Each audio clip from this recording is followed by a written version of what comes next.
Bem-vindos a mais uma exploração aqui no The Deep Dive. Hoje a gente mergulha num capítulo, assim, fundamental do livro de Gênesis, o capítulo 48. E para guiar nossa conversa, temos aqui notas e comentários muito bons das Bíblias Holman e NAA. Olá, é um prazer estar aqui. Gênesis 48 é realmente um texto denso, cheio de significado. Pois é. A cena é forte, né? O patriarca Jacó, já bem idoso, sentindo que o fim tá chegando, ele chama o filho José, e José vai, mas leva junto os dois filhos, Efraim e Manassés. É um encontro de gerações ali, no leito de morte. Exatamente. Um momento muito íntimo, mas com implicações públicas enormes para a história de Israel. E as fontes que a gente consultou descrevem isso com muita emoção. Falam de legado, de passagem de bastão, mas tem uma reviravolta ali, né? Algo inesperado que vai definir muita coisa lá na frente. Então, acho que a nossa missão aqui é tentar entender o peso, o significado mais fundo do que Jacó faz e diz ali. Perfeito, não é só uma bênção de pai para filho ou avô para neta. A gente está falando de adoção formal, de uma escolha que, assim, desafia os costumes da época, de profecia pura. Vamos investigar o que esse episódio todo revela sobre herança, sobre como Deus age, né? A tal da escolha divina, e como isso desenha o futuro das tribos de Israel, pelo menos segundo a leitura dessas fontes. Ótimo, então vamos lá. Tudo começa com a notícia. Jacó, ou Israel, como ele também é chamado, tá doente, debilitado. Sim, esse é o gatilho para José. Ele ouve isso e, bom, não perde tempo. Pega os dois meninos, Manassés e Efraim, que nasceram lá no Egito, né, e leva para o pai. Jacó, mesmo fraco, parece que encontra uma força extra ali. É interessante que ele não começa falando do agora, né? Ele volta lá atrás. Isso é muito significativo. Ele lembra José, daquela vez que Deus apareceu para ele em Luz, que depois virou Betel, lá em Canaã, recorda a promessa, muitos descendentes, a terra como herança. Por que começar por aí? Parece que ele está armando o cenário para algo maior, né? Com certeza. Ao trazer essa memória, essa teofania, Jacó está dizendo basicamente, olha, o que eu vou fazer agora não é da minha cabeça, não é só sentimento. Ele está enquadrando tudo na aliança com Deus. Ele está agindo ali como o guardião dessa promessa divina. Faz sentido. E é importante notar, como a Roma ressalta, que ele usa o nome El Shaddai, o Deus Todo-Poderoso. Esse nome está muito ligado na Bíblia às promessas de fertilidade, de multiplicação, de cumprimento do pacto. Então é como se ele dissesse, isso aqui tem o selo da autoridade divina. Entendi, ele está ancorando o ato que vem a seguir em algo muito maior. E aí vem o ato central desse primeiro momento, a adoção. Jacó fala para José, olha, seus dois filhos, Efraim e Manassés, são meus. Exato. E mais, ele diz, eles serão meus como Rúben e Simeão são meus. Ele equipara os netos aos próprios filhos mais velhos. Isso é, uau, qual o impacto disso na prática? É gigantesco, é uma adoção plena para todos os efeitos legais e de herança da época. Ele está elevando os netos. Eles não são mais só netos, são como filhos diretos na linhagem principal. E o que isso significa em termos de herança? Significa, como as notas de estudo apontam, que José, através desses dois filhos, recebe uma porção dupla. É o privilégio que geralmente era do primogênito. Como Efraim e Manassés agora são cabeças de tribos independentes, a linhagem de José vai ter o dobro de peso, o dobro de terra, o dobro de voz lá na frente. É um status muito, muito especial. É uma honra imensa para José. E olha que curioso, logo depois disso, Jacó faz uma pausa e menciona a morte de Raquel, a mãe de José, a esposa que ele tanto amava. Ele lembra da dor de perdê-la no caminho, perto de Belém. Parece um desvio, né? Meio sentimental, no meio de um ato tão formal. Tem alguma conexão? Olha, os comentaristas, como os da NAA, acham que não é por acaso, não. A sequência é muito próxima para ser coincidência. Uma leitura bem plausível é que Jacó está, de certa forma, explicando o porquê dessa honra toda para os filhos de José. Ah, interessante. Pode ser um jeito de honrar a memória da própria Raquel, a mãe deles, ou talvez uma forma de compensar José por tudo, né? Pela perda da mãe, pelos anos que ele ficou separado da família, vendido como escravo. Há uma camada emocional ali, pessoal, que se mistura com o ato patriarcal. Parece que as razões do coração e os planos divinos andam juntos aqui. Essa mistura de divino e humano é muito presente mesmo. Bom, a cena continua e o texto faz questão de lembrar da condição física de Jacó. Os olhos pesados, a visão já falhando por causa da idade. Sim, ele mal reconhece os meninos. Pergunta para o José, quem são estes? Mas a intenção é clara, ele quer abençoá-los. E tem um momento de muita ternura, né? Ele abraça os netos, beija e fala da surpresa, da gratidão a Deus por estar vendo não só José de novo, mas os filhos de José, algo que ele nem sonhava mais. É um contraste poderoso, né? A fraqueza física aumentando, mas a clareza espiritual. Essa tá prestes a brilhar. E José, como o bom filho, organiza a cena direitinho, segundo o costume. Como assim? Ele posiciona Manassés, o mais velho, perto da mão direita de Jacó. A mão direita era o símbolo da bênção principal, da maior honra. E Efraim, o mais novo, ele coloca perto da mão esquerda. Tudo certinho, respeitando a ordem de nascimento. Tudo preparado para a bênção tradicional. E aí vem a virada de chave, o momento que define tudo. Jacó estende as mãos, mas ele as cruza. Intencionalmente. Exatamente. A mão direita, a mão principal, vai para a cabeça de Efraim, o caçula. E a mão esquerda vai para Manassés, o primogênito. Ele faz isso de propósito. De propósito. As fontes usam termos como avisadamente, intencionalmente. Não é um erro de um velhinho confuso. É uma quebra consciente da tradição. E aí ele começa a bênção. E que bênção! O Deus que me pastoreou a vida toda. O anjo que me livrou de todo o mal. Ele pede que essa bênção divina recaia sobre os meninos. E pede o que especificamente? Que o nome dele, Jacó, e dos antepassados, Abrão e Isaque, continue vivo através deles.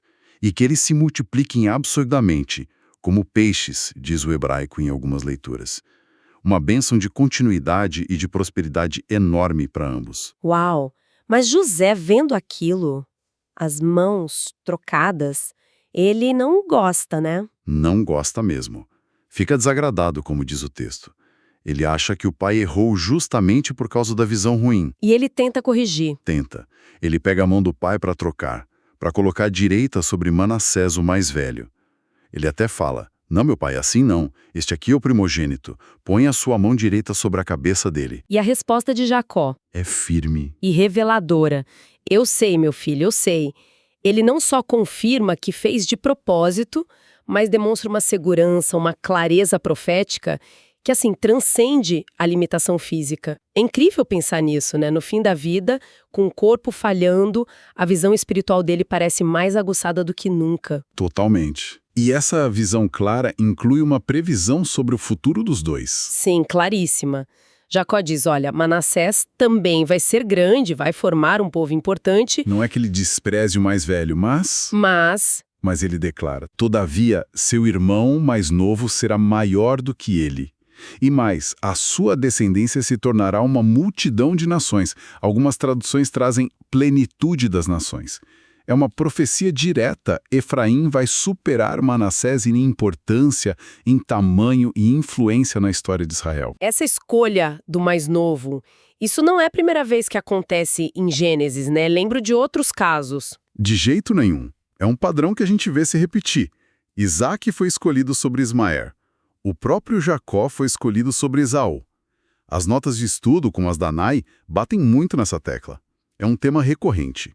A escolha soberana de Deus que nem sempre segue as regras humanas, como a da primogenitura. Deus escolhe diferente, então. Exato. Ele escolhe segundo os seus propósitos, que não são os nossos, né? E historicamente, como lembra o comentário Roman, a tribo de Efraim realmente se tornou muito poderosa, dominante mesmo. Chegou a ser usada como nome para todo o reino do norte de Israel séculos depois. A profecia se cumpriu de forma marcante. E Jacó faz questão de selar essa preferência, né? Ele até cria uma espécie de fórmula de bênção para o futuro. Sim. Ele diz que, no futuro, quando os israelitas quisessem abençoar alguém, diriam, Deus faça você como fez a Efraim e a Manassés. Olha a ordem. Efraim primeiro. Efraim primeiro. Ele grava essa primazia profetizada na própria linguagem popular da bênção. É um jeito de garantir que essa escolha divina não fosse esquecida. Que momento! Depois dessa intensidade toda da bênção cruzada, Jacó se volta de novo para José, agora com palavras mais de consolo, né? Reafirmando a promessa maior. Isso. Ele sabe que está morrendo, ele diz isso claramente.